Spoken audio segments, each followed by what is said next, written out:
Good morning, students. So, in the last class, we have discussed about the frequency compensation techniques of an operational amplifier. Now, in this class, so what are the frequency compensation techniques for an operational amplifier? So, why we are going for this frequency compensation? Generally, the op amp is having the lower bandwidth. So, for that reason, for improving the bandwidth of an operational amplifier, so we are going to increase, that is, we are going to increase the gain by compensation techniques. So that is frequency compensation techniques.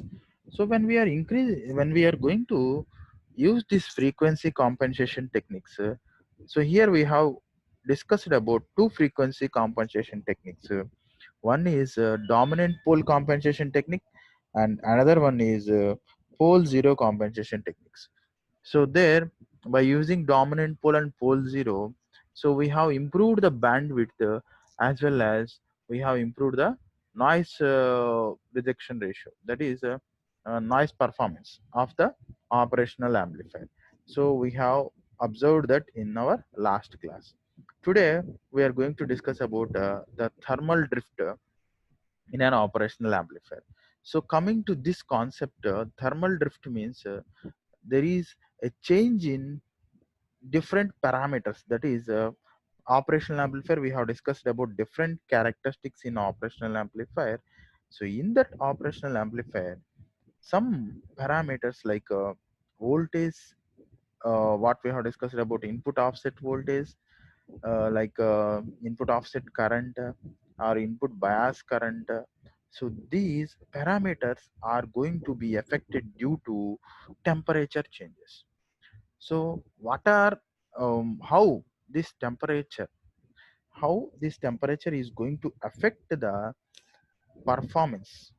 So now we are going to see in this class. So see here, due to this temperature, the bias current, offset current, and offset voltage is going to be affected. So when it is at a room temperature, these will not be affected.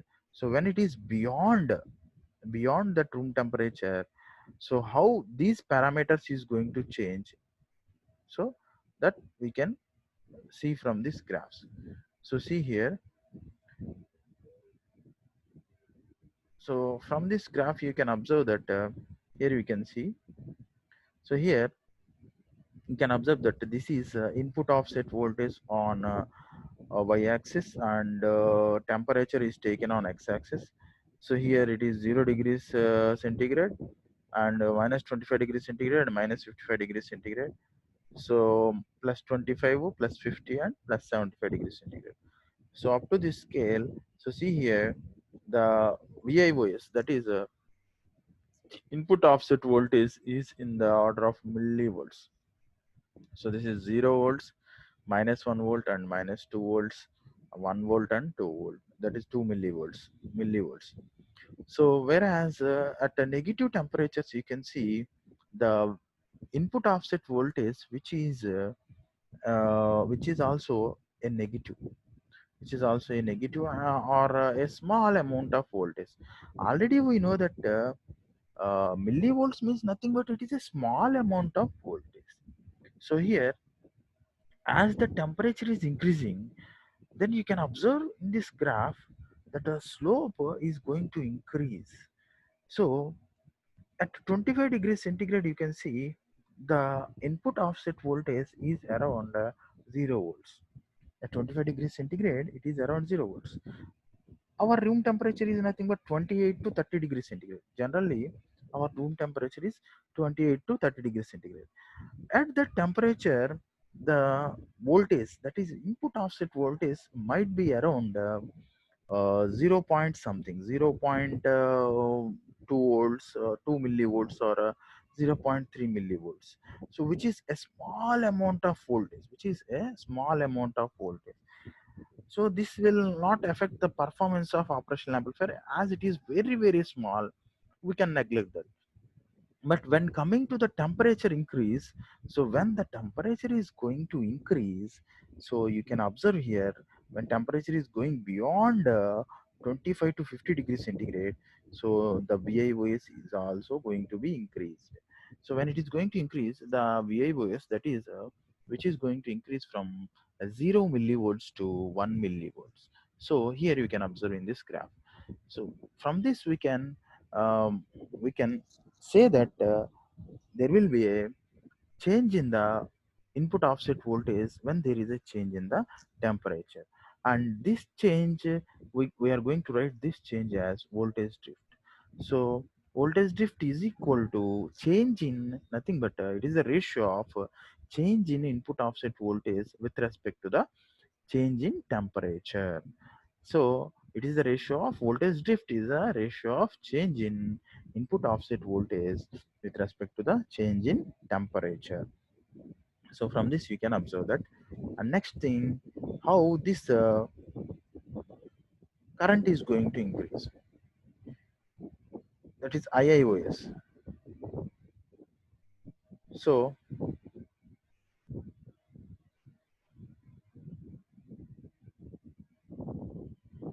how this IB, bias current IB is going to increase. Now we are going to see this. So input bias current.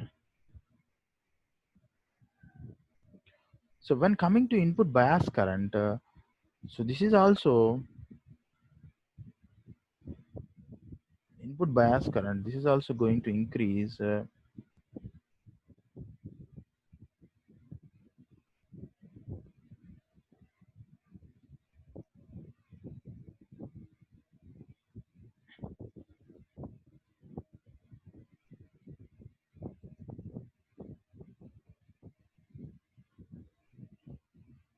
So you can see here.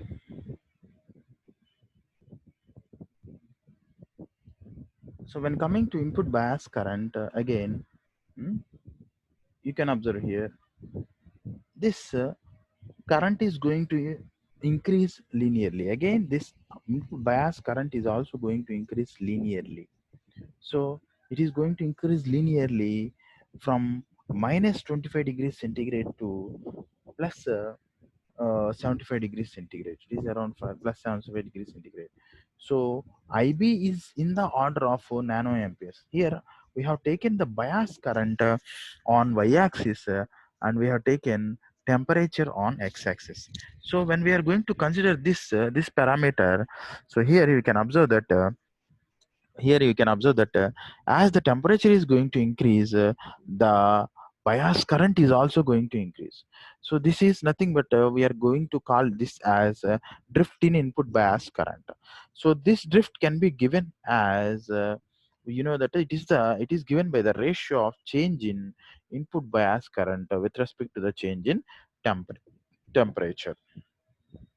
So this is IB, which is input bias current, and this is TA, temperature. That is temperature, which is in degrees centigrade, and bias current is in the order of nanoamperes. Nanoamperes means which is a very very very small current, small amount of current. So which is nothing but 10 to the power of minus 9. Nanoampere means nano means 10 to the power of minus 9. 10 to the power of minus 9 amperes. Very very small amount of current is going to flow in an operational amplifier. So this will be affected during temperature. So at high speed applications, these parameters can also be considered, because at high speed applications op amp must operate at very high speeds. So at very high speeds and accurate applications, so we have to consider these parameters. Normally what we are using for normal applications, these are not much affecting the performance of our operational amplifier. So next, coming to next parameter which is going to be affected due to this temperature is nothing but input offset current. So input offset current, we are going to indicate it with the IIOS, and it is also in the order of nanoamperes. Input offset current is going to taken on y-axis. Here you can see, so it is around 0, -5, 10, +5 and 10. This is input offset current is, it is in the order of nanoamperes. And here we are going to take a temperature on a x-axis in degrees centigrade.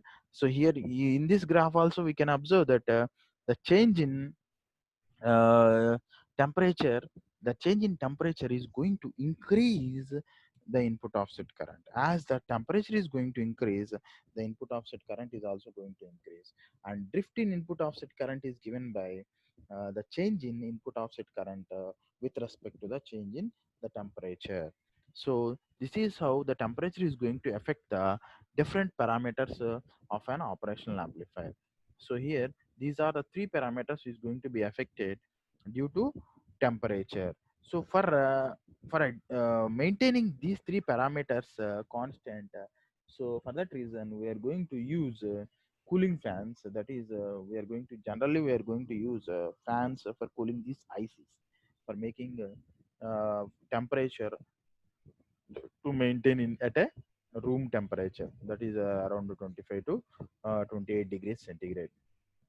So to maintain that, so we are using a cooling fans, that is air cooling. Air cooling, we are going to forced air cooling. Using the cooling fans we are going to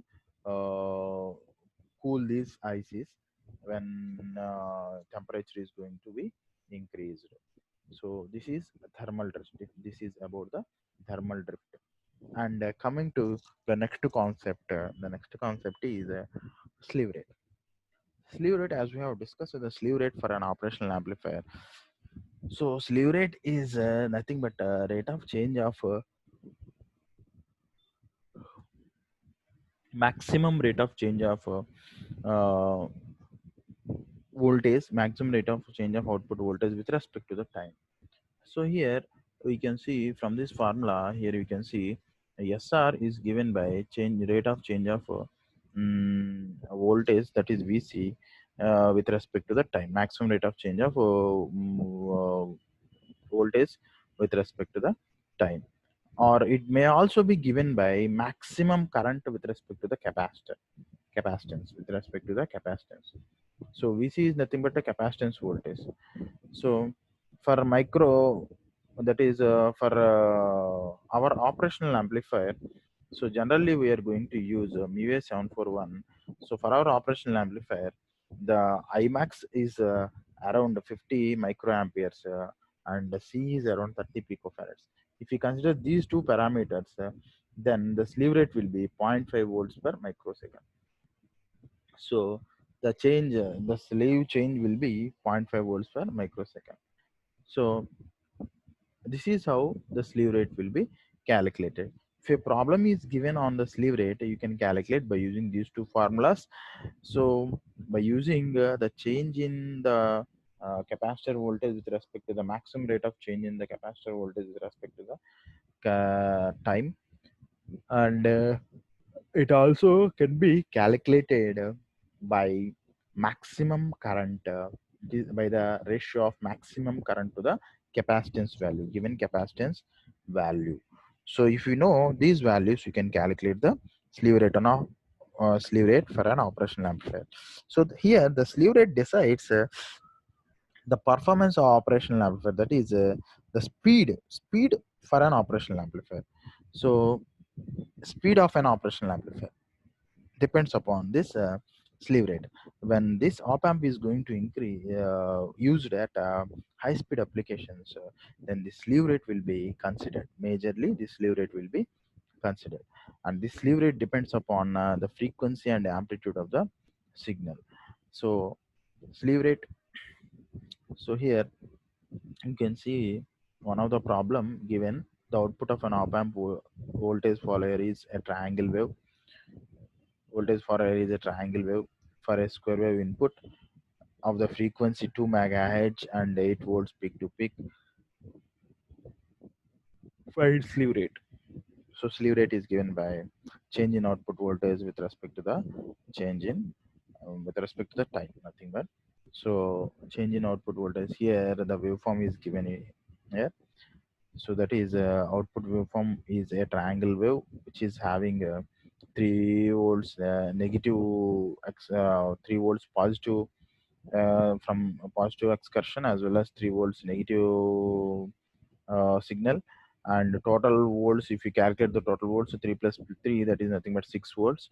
So peak to peak voltage, that is nothing but the peak to peak voltage. The peak to peak voltage is around 6 volts. So we are going to write the output voltage is 6 volts. That is change in output voltage, that is nothing but maximum level minus minimum level. So change in output voltage 3 volts minus of minus 3 volts, which becomes 3 plus 3, that is 6 volts. And this is the change in the output voltage. So we have written here 6 volts. And then uh, change in the time period. So here you can see zero point 0.5 microseconds. So nothing but here for full cycle it is zero point 0.5. For half cycle we are going to consider it as 0.25, that is half of this. So change in time period will be change in time will be 0.25 microseconds. So we have written here 0.25 microseconds, and then 6 by 0.25 microseconds will give us 14 volts per microseconds. So this is the slew rates for operational amplifier which has given in this problem. And this is about the slew rate. Slew rate is nothing but rate of change of maximum rate of change of output voltage with respect to the time. And it is also given, it can be also calculated by maximum current to the capacitance. Maximum current to the rate of it's also given by the ratio of maximum current to the capacitance value. So this is the slew rate. So coming to the next topic is voltage regulators. So what is this voltage regulator? So why we are going for this voltage regulator? So voltage regulator means here, so when we are using in our electronic appliances, so in our home we are using electronic appliances, every electronic appliances. Let us say as an example, you are using a mobile phone. Everyone is having a mobile phone. So what is the main source of mobile phone? So to work, that is nothing but a battery. Battery is the main source of mobile phone to its functioning. So that is energy, it is providing the energy. So how this battery will be charged? So now we are going to discuss about that, how this battery will be charged. The battery will be charged through a charger you are having. So the charger, so what is the circuit in those charger? So you have to observe that. So in that charger, as our home is having a AC supply, but our electronic applications, but our electronic applications like anything you can take that as television, or your amplifier set, or any electronic equipment that you are going to use in your home is going to work on DC voltages. But our supply voltage is AC voltage. Because of that, every equipment is having a device that is going to convert the AC supply, which is coming from our mains, will be converted into DC. So in this conversion, so we are going to use, for that conversion we are going to use a rectifier circuit. So already you have studied about this rectifier circuit in your EDC subject. So in that EDC subject we have studied about the rectifier, and the rectifier is going to convert the AC voltage which we have given into DC voltage. So after that, the rectifier is going to provide an output voltage. So we will expect a constant DC voltage as the output of the rectifier. But practically, there may be a there may be a disturbances, that is nothing but a AC ripple in the output voltage of the rectifier. So what we have to do, how we are going to do, how we are going to remove this AC ripples? So there we are going to use a filters. So you have studied about that filters in the ADC subject itself. So pi filter, you are going to use LC filter, or we are going to use a C filter. So by using different filters, we are going to get a perfect DC as a output. But practically, so when we are going to obtain this DC, so whatever it may be, we are going to obtain the DC as output. But our electronic equipment is going to work at fixed voltage levels. So that is for example, if you take anything, any electronic equipment that works on 12 volts DC, so then that electronic equipment requires 12 constant 12 volts DC. But when we are using these rectifiers, and when we are going to provide the output voltage, so it may not be a constant 12 volts. So there may be a high voltage may occur, which is beyond 12 volts, that is around 15 volts or 20 volts DC. If it is obtained, then this will be a serious problem, and this will affect our equipment. So for that reason, for maintaining a constant voltage, output voltage, so we are going to use this regulators. So for maintaining the constant output voltage, we are going to use these regulators. So this regulator IC is going to provide a constant output voltage at output when input exceeds beyond the limited voltage. So for example, voltage regulators which we have taken says that the regulation of that voltage regulator is plus 5 volts, then whatever the input voltage will be.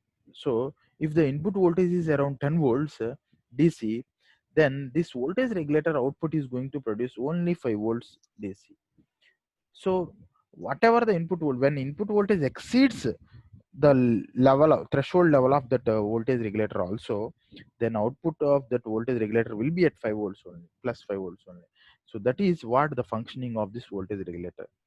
So because to protect our electronic equipment from high voltages, so we are going to use this regulator is going to regulate the voltage.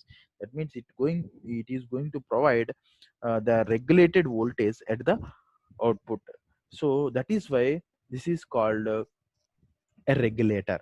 And here the regulator, here you can see the regulator is having input DC voltage, and it is going to provide output DC voltage. So here you can see the voltage and current in the load. You can see no load will be around here, and when we are going to increase the load, the current is going to the voltage, that is VL, is going to fall as the current is going to increase. Here you can see. So here we are going to observe the two things. That is the one thing, that is a line regulation, LR, which is called as the line regulation, which is going to be calculated by V no load. VNL means nothing but the V no load minus V full load divided by V full load into 100. This is a percentage line regulation. And source regulation, source regulation can be given by source regulation voltage divided by nominal voltage. Yes, source regulation can be calculated with a VL with high line voltage, and VL with low line voltage. VL with high line voltage as well as VL with low line voltage we can connect. And now V nominal is nominal load voltage. So by using these three, so we are going to calculate the line regulation and line regulation of this voltage regulator. So this is about the voltage regulator. So we have seen that where we are going to use this voltage regulator also. So now we are going to see what are different voltage regulators we are having. So we are having two types of voltage regulators here. So in our operational amplifier, we know that we are going to use two power supplies. So that is one is a positive power supply, as well as one is a negative power supply. So in some applications, we can say that some of the equipment is going to use the positive DC voltages, as well as some of the equipment is going to use the negative DC voltages. So for providing positive DC voltages, we are going to use the positive IC regulators, as well as for providing negative voltages, we are going to use the negative voltage regulators. So here 78xx are the voltage regulators, which are nothing but the positive voltage regulators. So 78 series comes under positive voltage regulations, and 79 series comes under negative voltage regulators. So whatever it may be, these two are the voltage regulators, which is going to provide a constant output voltage. So 78xx is going to provide a constant output positive voltage, whereas 79xx is going to provide a constant output negative voltages. Hmm?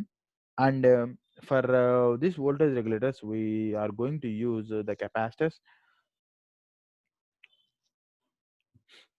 So that two capacitors are nothing but here you can see these capacitors. This is the voltage regulator which we are going to use. So we are going to give the input as well as we are going to take the output. And this capacitance, we are going to call this capacitance. We are going to connect this capacitance at the input side from input terminal to the ground, and this capacitor we are going to connect from the output terminal to the ground. So why we are going to connect these capacitors? So what is the purpose of these capacitors means, for if any AC voltages will be there in the signal. So in the applied DC signal, so here we are applying the DC signal. Maybe there may be a possibility of getting AC signal also. So when this AC signal comes, this capacitor is going to ground that AC signal, nothing but. And the input side we are using the capacitor, which is going to bypass the AC signal, and at the output side also we are going to use the capacitor, which is going to bypass the output AC signal. So then it is going to provide the pure DC as its output. So that is why we are going to connect the capacitor. So here you can see that capacitors are connected to remove the ripples or high frequency components. That means if any, if due to any disturbances or due to any DC, due to any fluctuations, there may be a possibility of getting AC signal also. So that AC signal can be removed by using these capacitors. The AC signal can be used by removing these capacitors. Next, block diagram of three terminal IC regulator. So from this block diagram, how this IC regulator will be, we are going to see here. So here we are going to see the uh, three terminal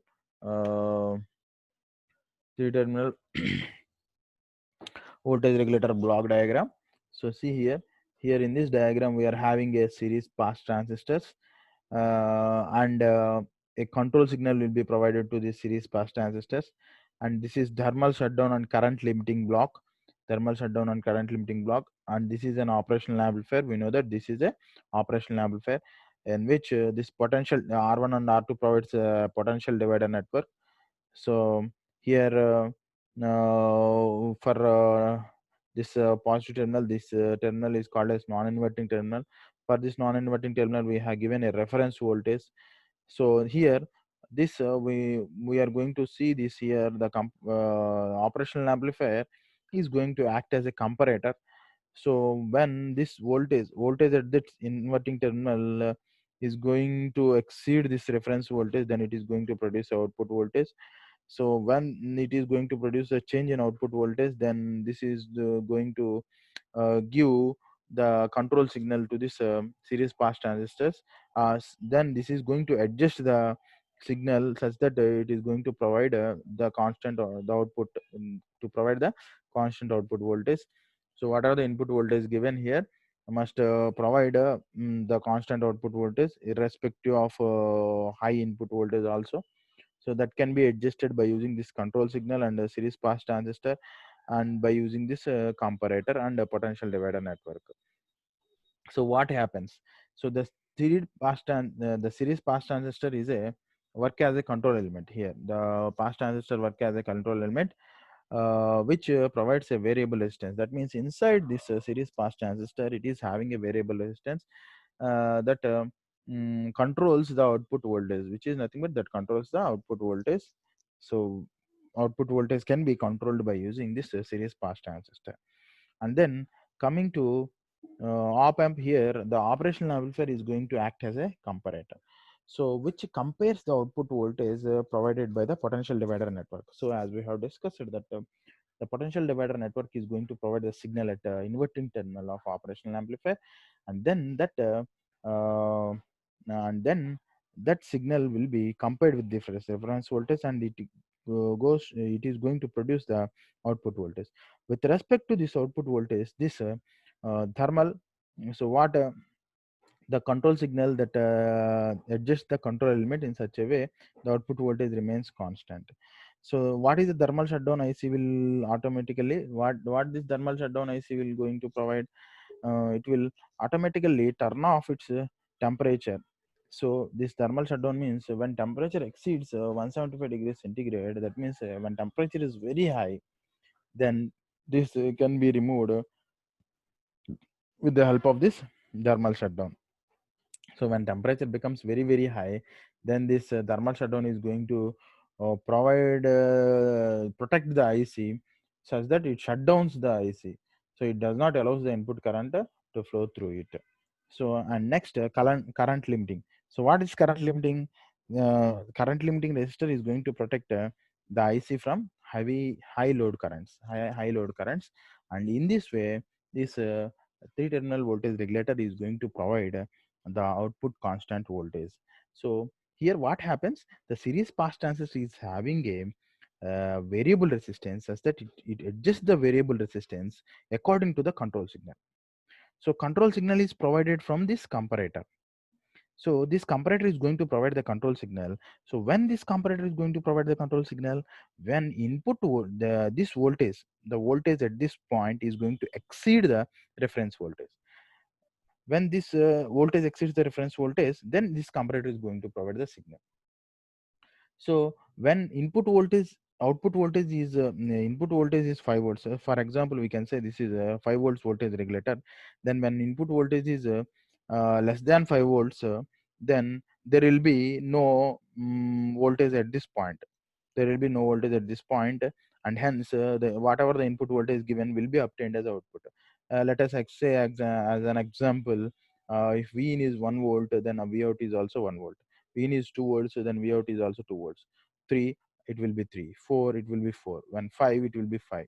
So when V in is 6 volts, then what happens? When V in is 6 volts, then that voltage, this potential divider network is going to provide a voltage of 6 volts.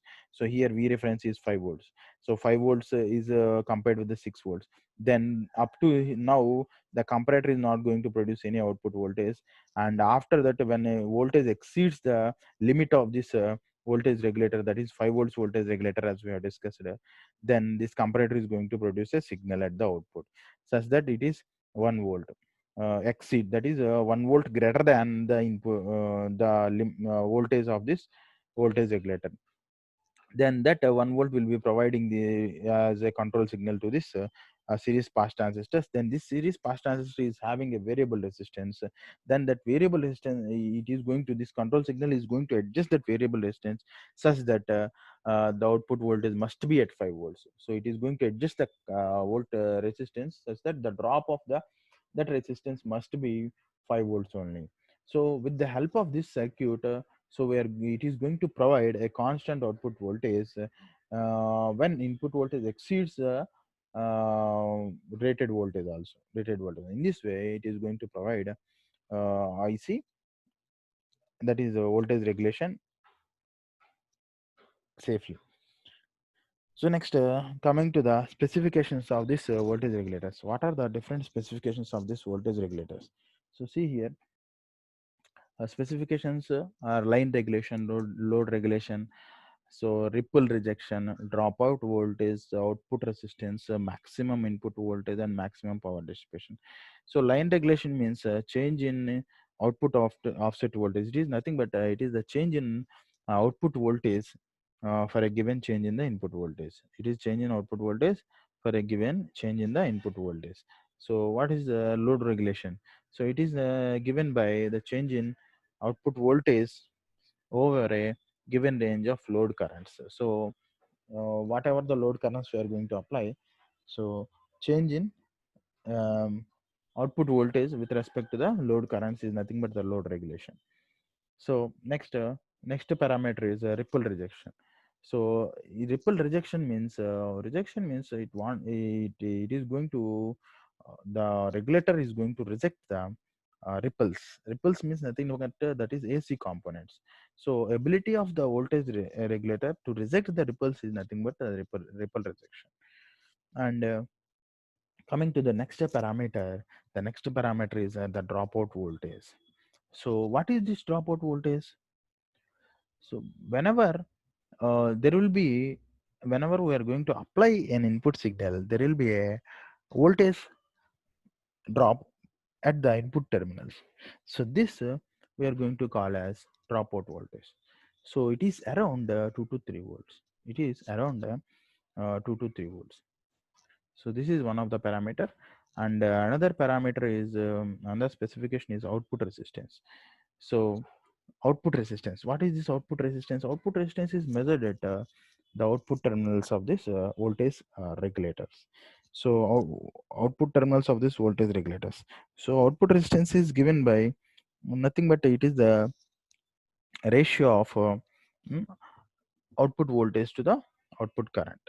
So normally it should be very small. So next specification is the maximum input voltage. So maximum input voltage is nothing but the rating such that the maximum input voltage we can apply for that IC regulator. So there will be a specification such that the maximum input voltage which will be given to that voltage regulator. If we give beyond this voltage, then the IC regulator will be damaged. And then next, the maximum power dissipation. So maximum power dissipation is nothing but maximum power an IC voltage regulator can withstand without any damage is nothing but maximum power dissipation. This is one of the specification. And next one is the quiescent current. This is nothing but the supply current drawn by the regulator without any load. And next specification is rated output current. So what will be the maximum output current this regulator is going to provide? Nothing but the rated output current. And next last specification is output noise voltage. The tendency of output voltage to fluctuate above its prescribed DC value over a specified frequency range is called the output noise voltage. So output noise voltage must be minimum as possible. So here you can see these are the different IC regulators we are going to see in our electronic equipments. It will be like this. You can see here. So this is an IC regulator, and here the name of that IC regulator will be given. And this is nothing but a plate, a metallic plate, so which is connected to this IC. So why what is the purpose of this metallic plate? Means it is going to act as a heat a dissipator. That is when this is used in applications as a regulator, so it is going to provide the heat. So as we know that energy is neither created nor destroyed, because here this is going to regulate if input voltage exceeds the limit of this voltage regulator. Let us consider it is a 5 volts voltage regulator. Then if we give a 10 volts as an input, then what happens to extra 5 volts? So the extra 5 volts will be dissipated in the form of heat. Nothing but that voltage will be dissipated in the form of heat. So that heat will be collected by this metal plate, and then we are going to connect a heat sink to this metal plate. So that heat sink is going to dissipate uh, that heat into the surroundings. So here we are going to place a cooling fans for cooling this IC, or else it can dissipate its heat into the surroundings. So these are the two types of regulator ICs. You can see this is a can type regulator IC. So in which heatsink is provided on the top of that IC, and it is having three terminals: input, output, and ground. So ground is nothing but this plate will be considered as ground, and in two terminals will be considered as input and output.